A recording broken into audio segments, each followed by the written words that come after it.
السلام عليكم ورحمة الله وبركاته. مدانا خدير جوهر دوقة اسمام الكدردبة،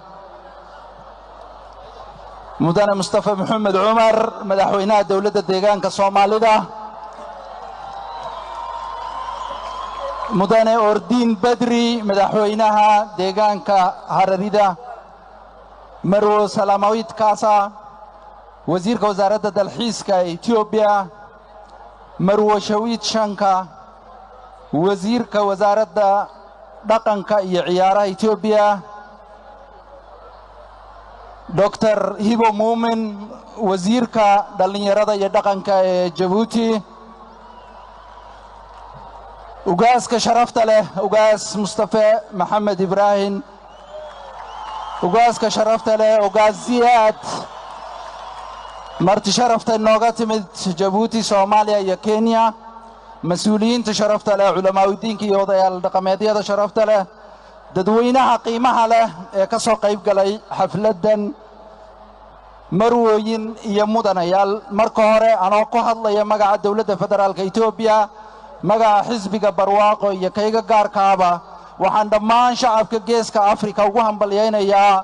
حير دقمت كبيشة صومالية عيسى أو سر رسمية لغة دوانجلية هاي دينسكو وحن لها هاي همبليو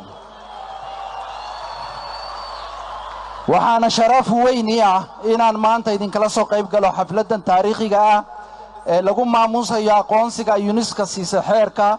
أو دحل قيمة بدن أو إنوغا تجين جيلاشي نغوري مهد يا أبال بانو هاينا أباياشي حيركا إنو حفظي أو إلاليي دحل كاس قيمة له وحنا نقوم مهد علينا يا هاي دينيسكو سدا يقدر قيمها وحيركا نقوم فرديو bulshada geeska Afrika iyo caalamkaba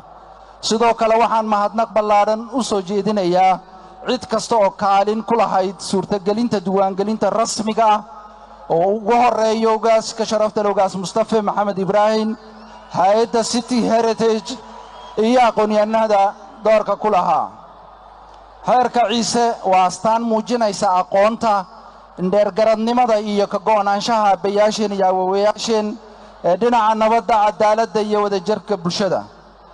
xeerkan waxa uu diiradda saarayaa isku xidhka bulshada ilaalinta xuquuqda iyo xallinta khilaafaadka iyadoo la adeegsanayo wada tashi iyo go'aan qaadasho cadaalada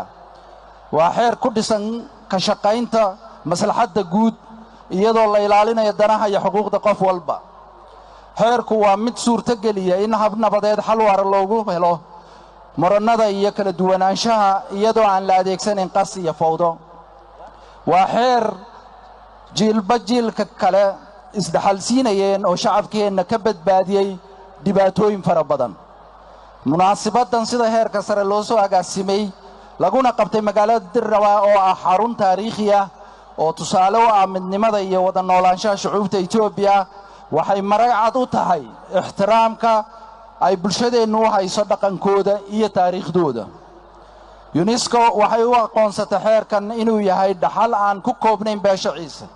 balse uu yahay hanti caalami ah oo ay dunidu wax ka baran karto isla markaana mudan in la xafido si bulshada caalamku sida ugu habboon uga faa'iideysan karto aqoonsiga UNESCO siisay xeerka ciise wuxuu kor u qaadayaa sumcadda geeska Afrika oo ka kooban wadamo hodan ku ah dhaqamada iyo hidaha kala duwan sidoo kale aqoonsigan